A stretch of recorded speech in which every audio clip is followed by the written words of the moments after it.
Hello everyone, स्वागत है आपका Rohit study classes YouTube channel पर। आज मैं प्रेजेंट कंटिन्यूअस टेंस पढ़ाने वाला हूं, जिसके हिंदी वाक्यों के अंत में रहा है, रही है, रहे हैं आदि शब्द आते हैं। इस काल से ये बोध होता है कि कोई कार्य वर्तमान काल में जारी है। प्रेजेंट कंटिन्यूअस टेंस बनाने के लिए निम्नलिखित नियमों का पालन किया जाता है। तो इसका स्ट्रक्चर होता है, सबसे पहले इसमें सब्जेक्ट आता है, उसके बाद हेल्पिंग वर्ब इज या फिर एम या फिर आर, और प्लस वर्ब की आईएनजी फॉर्म प्लस ऑब्जेक्ट। तो ये इसका स्ट्रक्चर होता है प्रेजेंट कंटिन्यूअस टेंस का। सब्जेक्ट प्लस इज या फिर एम या आर प्लस वर्ब की ING form plus object. Structure नीचे भी लिखे हुए हैं, लेकिन इसमें नीचे अलग अलग लिखे हुए हैं क्योंकि नियम के साथ लिखे हुए हैं। ये आप देख सकते हैं, जैसे कि he she it and other singular के साथ इज का प्रयोग होता है, और आई के साथ एम का प्रयोग होता है हेल्पिंग वर्ब में। We you they and other plural subject के साथ आर का प्रयोग होता है। बढ़ते हैं आगे। जैसे सी इज क्राइंग, वह रो रही है। दूसरा example, I am doing my work, मैं अपना कार्य कर रहा हूँ। तीसरा example, we are playing chess, हम शतरंज खेल रहे हैं। चौथा, द गर्ल्स आर लाफिंग, लड़कियां हंस रही हैं। आगे बढ़ते हैं। निगेटिव सेंटेंस के लिए फार्मूला। तो निगेटिव सेंटेंस में सबसे पहले सब्जेक्ट इज, फिर नॉट, फिर आईएनजी फॉर्म प्लस ऑब्जेक्ट। तो यहाँ पर ये सब्जेक्ट के हिसाब से लिखा हुआ है। सब्जेक्ट अगर हमारा ही सी इट सिंगुलर होता है तो इज का प्रयोग करते हैं, और सब्जेक्ट आई होता है तो एम का प्रयोग करते हैं। बी यू दे प्लूरल होता है तो आर का प्रयोग करते हैं। अफर्मेटिव सेंटेंस के फार्मूले में और नेगेटिव में अंतर इतना है, वहाँ पर नोट नहीं था और यहाँ पर नोट लगाया जा रहा है। वर्ब की मुख्य मुख्य क्रिया से पहले, तो हेल्पिंग वर्ब के बाद और मुख्य क्रिया से पहले नोट का यूज होता है। एग्जाम्पल जैसे सी इज नॉट क्राइंग, वह नहीं रो रही है। दूसरा वाक्य, I am not doing my work, मैं अपना कार्य नहीं कर रहा हूँ। तीसरा, we are not playing chess, हम शतरंज नहीं खेल रहे हैं। The girls are not laughing, लड़कियाँ नहीं हंस रही हैं। आगे बात करते हैं इंट्रोगेटिव सेंटेंस। इंट्रोगेटिव सेंटेंस में हेल्पिंग वर्ब सबसे पहले आती है, और प्रेजेंट कंटिन्यूअस टेंस की helping verb is am are होती है, जो सब्जेक्ट के अनुसार पहले आती है। जैसे कि इज प्लस सब्जेक्ट, सब्जेक्ट रूप में he she it other singular subject होगा तभी यहाँ पर इज आएगा, और आईएनजी फॉर्म प्लस ऑब्जेक्ट। दूसरा, am plus subject ING form object, क्योंकि यहाँ पर सब्जेक्ट रूप में आई है। Are plus subject plus ING form plus object complement.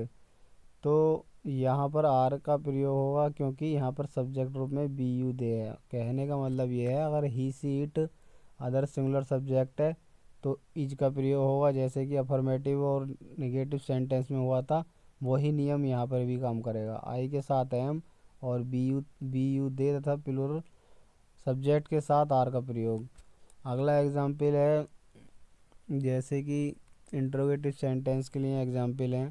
पहला, इज सी क्राइंग, क्या वह रो रही है। Am I doing my work, क्या मैं अपना कार्य कर रहा हूँ। तीसरा example, are we playing chess, क्या हम शतरंज खेल रहे हैं। आर द गर्ल्स लाफिंग, क्या लड़कियां हंस रही हैं। अब आगे बात करते हैं इंट्रोगेटिव निगेटिव सेंटेंस के लिए। इंट्रोगेटिव सेंटेंस के साथ साथ नेगेटिव सेंटेंस भी होते हैं अगर उसमें वाक्य में नहीं आ जाता है, जैसे कि is plus subject plus not ING form plus object. Am plus subject not ING form object. Are plus subject not ING form object. तो यहाँ पर ये बार बार बताने की ज़रूरत नहीं है कि इज क्यों आया है और एम क्यों और आर क्यों, ये पहले ही आपको बता दिया गया है अफर्मेटिव सेंटेंस में। He she it and other singular subject के साथ इज और आई के साथ एम, बी यू दे तथा अदर प्लूरल सब्जेक्ट के साथ आर का प्रयोग होता है। जैसे एग्जाम्पल पहला है यहाँ पर, is she not crying, interrogative sentence के साथ साथ नेगेटिव भी है, क्या वह नहीं रो रही है। दूसरा, am I not doing my work, क्या मैं अपना काम नहीं कर रहा हूँ। तीसरा, are we not playing chess, क्या हम शतरंज नहीं खेल रहे हैं। चौथा, are the girls not laughing, क्या लड़कियां नहीं हंस रही हैं। Use of present continuous tense, तो प्रेजेंट कंटिन्यूअस टेंस के कहाँ कहाँ यूज होता है ये भी आज की वीडियो में कवर किया जाएगा। जैसे ऐसे कार्य के लिए जो बोलने के समय से पहले आरंभ हुआ हो तथा बोलने के समय जारी हो परंतु बाद में समाप्त होगा। कुल मिलाकर कंटिन्यूअस टेंस है ये, इस पर ज़्यादा परिभाषा पर ध्यान नहीं देना। सी स्लीपिंग इन हर रूम, वह अपने कमरे में सो रही है। ऐसे कार्य के लिए जो जारी है परंतु बोलते समय उसका होना आवश्यक नहीं है। जैसे कि now days he is reading newspaper, आजकल वह अखबार पढ़ रहा है। तो यहाँ पर ये है इसका अर्थ, ऐसे कार्य जो जारी तो हैं परंतु बोलते समय उसका होना आवश्यक नहीं है। ये काम जारी है न्यूज़पेपर पढ़ने का, लेकिन इस समय इसका होना ज़रूरी नहीं है, क्योंकि यहाँ पर नाउ डेज का प्रयोग हुआ है आजकल। आजकल का मतलब होता है इन दिनों वह अखबार पढ़ रहा है, ये कोई ज़रूरी नहीं है कि वो इस समय भी अखबार ही पढ़ रहा है। ये है इसका अर्थ। दूसरा जो परिभाषा लिखी हुई है यहाँ पर, अगला है अस्थायी, मतलब टेम्पररी। स्थिति को प्रकट करने के लिए भी प्रेजेंट कंटिन्यूअस टेंस का यूज होता है। जैसे the police are not trying to control the tensed situations, जो पुलिसकर्मी हैं वो तनाव पूर्ण स्थिति को नियंत्रण करने का प्रयास नहीं कर रहे हैं। आगे बात करते हैं।